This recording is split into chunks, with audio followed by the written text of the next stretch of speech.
ಆನೇಕಲ್ ತಾಲೂಕಿನ ಮುಗಳೂರು ಗ್ರಾಮ ಪಂಚಾಯಿತಿ ವ್ಯಾಪ್ತಿಯ ತಿಂಡ್ಲು ಗ್ರಾಮದಲ್ಲಿ ಆಯೋಜನೆ ಮಾಡಲಾಗಿದ್ದ ಕಾರ್ಯಕ್ರಮದಲ್ಲಿ ಕೆಪಿಸಿಸಿ ಸದಸ್ಯರಾದ ತಿಂಡ್ಲು ಸ್ವತ್ತೇಗೌಡರು ತಮ್ಮ ಹುಟ್ಟುಹಬ್ಬವನ್ನು ಅಭಿಮಾನಿಗಳ ಸ್ನೇಹಿತರ ಜೊತೆಗೂಡಿ ಆಚರಿಸಿಕೊಂಡರು. ಇನ್ನು ಕಾರ್ಯಕ್ರಮದಲ್ಲಿ ಮುಗಳೂರು ಗ್ರಾಮ ಪಂಚಾಯಿತಿ ಮಾಜಿ ಅಧ್ಯಕ್ಷರಾದ ದೊಡ್ಡತಿಮ್ಮಸಂದ್ರ ಮುರುಗೇಶ್, ಗ್ರಾಮ ಪಂಚಾಯಿತಿ ಮಾಜಿ ಉಪಾಧ್ಯಕ್ಷರಾದ ಶ್ರೀಮತಿ ಸುಗುಣ ನಾಗರಾಜ್, ಮುಖಂಡರಾದ ತಾಜ್, ಗಂಗಪ್ಪ, ರವಿ, ಪ್ರಕಾಶ್, ರಾಘವೇಂದ್ರ, ತನ್ವೀರ್, ಸುರೇಶ್ ಗೌಡ, ಅಪ್ಪಿಗೌಡ, ಮದ್ರೇಶ್, ಮಧು, ಮುನಿಕೃಷ್ಣ, ಆನಂದ್, ಶ್ರೀರಾಮ್, ಯಲ್ಲಪ್ಪ, ರಮೇಶ್, ಚಂದ್ರಶೇಖರ್, ನಾಗರಾಜ್, ಮುನಿರಾಜ್, ನಾರಾಯಣ ಹಾಗೂ ಸ್ನೇಹಿತರು ಭಾಗವಹಿಸಿದ್ರು.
ತಿಂಡ್ಲು ಗ್ರಾಮದ ಕೆಪಿಸಿಸಿ ಸದಸ್ಯರಾದ ಸ್ವತ್ತೇಗೌಡರು ಹುಟ್ಟುಹಬ್ಬ ಇತ್ತು.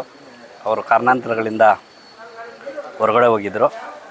ಅದನ್ನು ಇವತ್ತು ನಮ್ಮ ಎಲ್ಲ ಸ್ನೇಹಿತರು ಅವ್ರ ಮನೆ ಹತ್ರ ಸೇರಿ ನಾಗರಾಜಣ್ಣ, ಬಾಬು, ತಾಜು, ತನ್ವೀರು, ನಾಗರಾಜು, ರಾಘವೇಂದ್ರ, ಗಂಗಪ್ಪ, ನಮ್ಮ ಗ್ರಾಮ ಪಂಚಾಯತ್ ಎಲ್ಲ ಸದಸ್ಯರು ಸೇರಿ ಇವತ್ತು ತುಂಬ ಸಡಗರ ಸಂಭ್ರಮದಿಂದ ಅವರ ಬರ್ತ್ಡೇಯನ್ನು ಆಚರಣೆ ಮಾಡಿದ್ವಿ. ಮತ್ತೊಮ್ಮೆ ಅವರಿಗೆ ನಾನು ಹುಟ್ಟುಹಬ್ಬದ ಶುಭಾಶಯಗಳನ್ನು